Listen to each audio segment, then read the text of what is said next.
என்னார்த்தனி serial நெக்கான எபிசோடில் நடேசன் வந்து நல்லா ட்ரிங்க்ஸ் பண்ணிட்டு வந்துருவார். அதுக்கப்புறம் ரூமை வந்து டெக்கரேட் பண்ணி முடிஞ்சு அப்படின்னு சொல்லிட்டு சேரன் கிட்ட சொல்லுவாங்களா. நடேசன் வந்து இங்கே ஹார்ட்டை போடுடா, அப்படி போடுடா, இப்படி போடுடான்னு சொல்லி பிரச்சனை பண்ணிகிட்டு இருப்பாரு. அவங்கள வெளியே தள்ளிட்டு இப்போ நிலா வருவா, பிரச்சனை பண்ணாதீங்க அப்படின்னு சொல்லும்போது நிலாவும் வந்துருவாங்க. மருமகளேன்னு சொல்லி பாட்டு படிப்பாரா, நீ வந்து தப்பாக நினச்சிக்காதப்பா, அவர் வந்து சந்தோஷத்தில் நிறையா குடிச்சிருக்காரு அப்படின்னு சொல்லிட்டு சேரன் சொல்லுவார். நிலா வந்து ரூமுக்குள்ளே போய் ஷாக் ஆயிடுவாங்க. ரூம் ஒழுங்காக அழகாக டெக்கரேட் பண்ணியிருக்காங்களே அப்படின்னு சொல்லிட்டு. அப்புறம் நம்ம சோழனும் வருவாங்களா, என்ன ஏசியில் வாங்கியிருக்கீங்களே அப்படின்னு சொன்னால், இல்லை நீ வந்து எவ்வளோ சந்தோஷமாக நீ வசதியாக வாழ்ந்த பொண்ணு, எங்களுக்காக இப்படி வந்து கஷ்டப்படுறல, அதனால தான் அப்படின்னு சொல்லிட்டு. வெளியே வந்து பாண்டியன் பல்லவன் 2 பேரும் பேசிகிட்டு இருக்காங்க. அண்ணன் உள்ளே போய் ரொம்ப நேரம் ஆகுது, இன்னும் அடி வாங்கல, வெளியே வரலையே அப்படின்னு சொல்லிட்டு.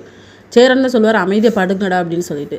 அதுக்கப்புறம் கதவை லாக் பண்ணுற சவுண்ட் கேட்கும். அப்போ பல்லவன் சொல்லுவார், கதவை லாக் பண்ணிட்டாங்க, அதனால் அண்ணன் வந்து வெளியே வரமாட்டாங்க அப்படின்னு சொல்லிட்டு. நிலா தான் லாக் பண்ண சொல்லியிருப்பாங்க சோழன்கிட்ட. அப்புறம் சோழன்கிட்ட வந்து பேசிக்கிட்டு இருப்பாங்க நிலா, நான் இனிமேல் உங்கள் ஒய்ஃபு, நீங்கள் எங்கே போகிறீங்க எங்கே வரீங்கன்னு எல்லாமே எனக்கு தெரியணும் அப்படின்னு சொல்லிட்டு. உங்கள் சேலரியை கூட நான் கேட்பேன், அதுக்கு எனக்கு முழு ரைட்ஸ் இருக்குது அப்படின்னு சொல்லிட்டு. அதுக்கப்புறம் நிலாவோட ஷோல்டரில் வந்து கையை போடுவாங்க சோழன். அவங்களும் தோளில் சாஞ்சிப்பாங்க. இதோட நெக்ஸ்ட் எபிசோட் முடியுது.